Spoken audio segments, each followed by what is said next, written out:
Greetings, beautiful, magnificent, divine being that you are. And that's who you are. And that's the key, is to know the distinction between who you are and who you have been taught to believe and think and act as who you are. Now, this topic is for Devi and Shakti, especially because they've been asking for it. And they're in my mentoring program. We've been working for years and years and years, and they're just the best. Anyway, how to harmonize your worldly life and career with your spiritual life. And there's a great word for that called dovetailing. That means that this is how it works. All right, instead of putting down your spiritual life because it doesn't work in the world, your world comes out of what you believe. And the word world is the word word with an L.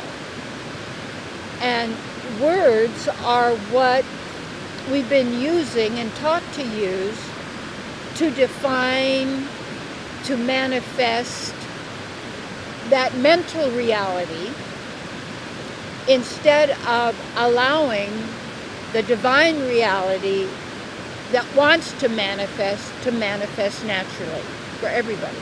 But each of us has to do this on our own.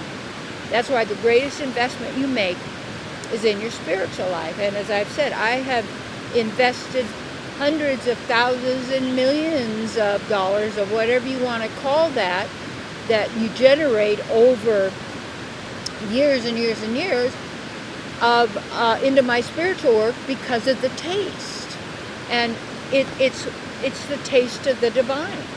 And it's how you feel and who you are and what you're able to do and to accomplish and be that most people never would even look at or even have the inkling that was possible because of the misinformation that they have used to identify and be who they are. So they separate their spiritual life from their worldly life.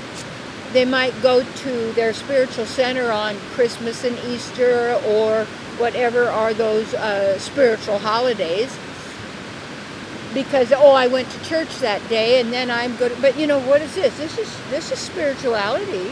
Here, I'm in nature.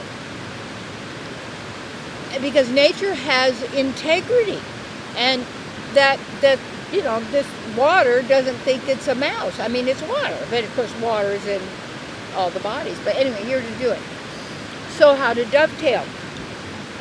And how you do this, is when you know and you are being who you are right now in this moment, and you know what your life is about, and you are life, your intention, and this is what you're choosing to be who you are and to manifest and express who you are in this reality. You have to first of all know how this reality operates. And in fact, I've got courses and classes on manifestation. We have retreats coming up. I haven't listed anything yet, but just email me if you're interested, and especially if you're up in this area of Siskiyou and Shasta County and up into Ashland and Medford, Oregon, and even San Francisco. You're not that far. But also, when I would go study with my teacher in India, it would take me 32 hours on an airplane just to get there, besides when I got there to get there and to master that reality.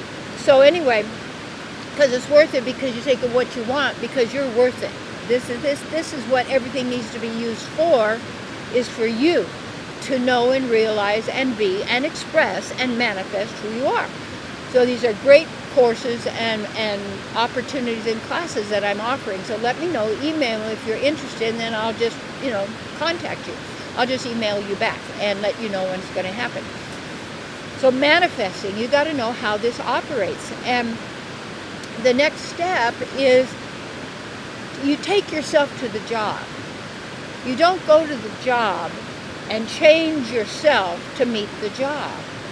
That's why when I started looking at what I really wanted to be doing with my life's work, I would visualize myself telling my mom what a great job I had, that I was serving God, I was helping others, I was using my talents and my abilities. I had unlimited abundance and resources. I was able to travel, to live the way I wanted, to meet beautiful people, that my time was my own so I could be with my children. And see, so many people, they conform themselves to the job that people say, oh, you're going to work at Walmart, you're going to work at a fast foods or something like that. You didn't come here to work on an assembly line and work in a store. You know, because everything's about buy something, buy, goodbye, you know, it's a buy now, you get that sort of thing. It's a program, it's making you a consumer. You're not a consumer, and don't agree to be one, because you're not. You are a divine being, period, and that's it. And when you recognize and realize that, you don't do things from your mind and mental, you do things from your heart. So when you're doing your work, say for instance, if you're a writer, in your writing, you would want to make sure you have your message, your spiritual message. And your talent and ability is to write, and that way it may be just a little kernel of wisdom that is there, and experience that you can produce in that other person. Say if you're an actor or an actress or a singer, well, that part you would play would be those of people who know who they are. You would sing songs, not of misery, and you would actually probably tune your guitar and your piano to 432 at A instead of 440, which is militarized sound. It's offensive. So you would then write and sing songs not of your misery. See, what happens is when you are so committed to your miserable story, and because everybody's story is so important to them, because we think that's who I am and what I've accomplished and what I've overcome or what they did to me and blah blah blah blah. That's draining your life force. It's draining your energy. It's just it takes oxygen to fuel the mind. It takes energy to fuel those thoughts, and you want that energy to be right there where you are. So you don't then say, okay, I'm going to go to the job, and I'm a spiritual person. I love people, but now my job is I got to slaughter all these animals in the slaughterhouse. Quit your job. You say, yeah, but my family. No, you get who you are, and then you then have a job that you start to look at. What are my abilities? So when I would visualize telling my mom how I love my job and how it used my talents and abilities and it was serving my spiritual purpose, I would go see my mom, and my mom would say, well, Terry Nan, do you have a job yet? Because you have 2 daughters to support, you know. Do you have a job? I said, well, Mom, I'm visualizing. She said, you what? Well, Mom, she said, get real, Terry, you know, because that's where my mom was coming from, because she was in that set. You have to then also take command of yourself and realize it's not about you conforming to what your mother and father and sisters and brothers and family and wife and husband and friends and all these people want you to conform to, so you fit, so you belong, and they all know you're going along to the way the program is. No. No. You're an eternal being, and you better. And okay, so then what you read, and the stories that you would read, or if you would watch a movie or a television, or you'd read a book, they would be in support of your spiritual purpose. You wouldn't be just, you know, say for instance, if you were a recovering alcoholic, you don't go hang out at bars. because it's not productive for you. So take that time and then maybe go volunteer at your spiritual center. So you're around people who are talking spirituality, acting spirituality. That means kindness, love, mutual support, acknowledging and recognizing people where people are. So you dovetail everything. Say if you're going to go on vacation, or you're going to, what would you say, work on a project. For instance, when I had my church in San Diego, when I went through seminary, it never taught me how to have a church or build a spiritual community. I had to find that out by myself. I went out and I investigated mega churches, and I went to other spiritual centers where they were doing a good job, and then I would learn from them, and I volunteered in that area so I could learn how to do that myself. So whatever it is I wanted to attain, I would look to see what it would take to attain that in order for me then to do my spiritual work. If you're out there and you're eating food with a bunch of people and maybe they're animal eaters, well, you say, well, they'll be upset with me if no, tough luck. You be true to you. And and you don't have to explain yourself to others. You don't have to justify who you are and what you are. No, who says? And when you dovetail your spiritual life with your worldly life, you're no longer living a so-called worldly life. You are living true to yourself and everything you do, whether it's like being out here listening to the water, and I'm kind of a rock hound because I got a lot of good rock stuff going on, and some little gems I already put in my pockets. Can't help it. This is what we do. And you're breathing in the air, and you're appreciative, and you're feeling nature, and it's how you live and who you are. And you say, yeah, but you don't know where I'm at and all of this stuff going on. Yeah, but you're an eternal being. So right now is the first moment of your eternal existence. And in that moment, it's about you being committed to what your divine purpose is and your divine mission, so that you always, in every moment, instead of checking into your head, your mind, your beliefs as to what's appropriate, you're always right here.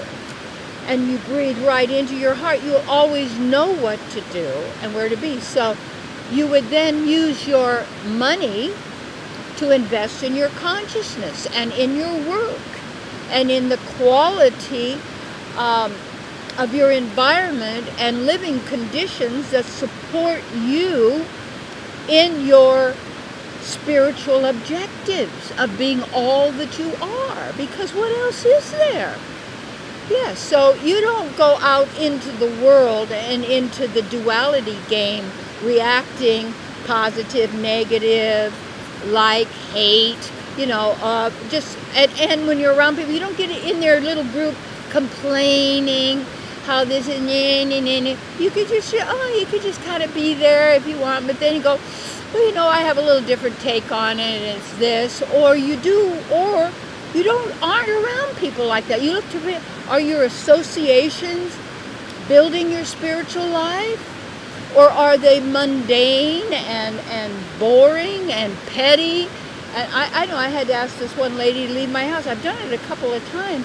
And I love her. She's beautiful, but she cannot give up her misery. And it's just like a nasty, goo or slime. You feel slimed around her. I said, you do this all the time. I can't take it. So she was just visiting, and and I do love her and wish her well, but I don't have to be a party to that, because my life is my life to live as I choose, and they can live any way they choose. But when you know who you are and you're certain of your objective and what you choose to attain for who you are, then you stay on that. And so many people, they're just manifesting parking places. They have no idea really where they came from and where they're going and what's really, really important, because they're following some course out here, or some channeler out here, or some psychic told them this or that. That's why I really don't like to have psychics as students, only because they want to give you a reading. Don't give me a reading. Don't put your ideas in my mind, because they have nothing to do with me, and nobody knows the future. And when you go and you say, well, in my astrology it says, well, maybe that's a script. You're not even limited by your astrology or your numerology or your birth date or your sign or any of these. And so people are so quick to just take everything and put it into the worldly of the mundane, so that they feel like they belong and all of this. No, you've got to be willing to live without agreement. You've got to be willing to stand if you're the only one. They say, yeah, but if I'm the only one, no, it matters to you. That's the key. And then you take a look at, does your life and everything you do support who you are in your spiritual life, and allow you to do maintain your body and your world and the way you want it and need it, in order for you to do your work and to fulfill your divine potential. So take a nice deep breath, and you take yourself into the job. Don't let the job take you. You take yourself into a relationship. Don't let the relationship take you. You take your life into your vacation, but is that vacation inspiring? Is it work for you? You know, everything. And when you spiritualize your life, everywhere you walk is holy ground. And you know, it's getting barefoot time to heal your body from your feet up. And if you can't take your shoes off out in nature and start getting into the feeling of the soul of the earth uniting with the sole of your feet, you know, you may be further off track than you actually realize. Let's get back right home again, claiming our nature, our elements, who we are. Take your life back from a belief system, labels, and dare to be great. Because greatness is your destiny. Also a title of one of my books. And also, What You Think of Me is None of My Business. Great book. And Live Your Bliss. Because knowledge, sacred knowledge, gives us clues and keys for what we can apply and own ourselves and regain the powers that we've been giving away, as if someone or something outside of ourselves knows more, is more powerful, more deserving, more worthy, better than we are. It's all a lie. You've already made it. You're already a success. And you're really cool. So I love you a lot. Let me know, email me, however. Let's get on the mailing list, and I can let you know what's happening up here at Mount Shasta. Big hugs.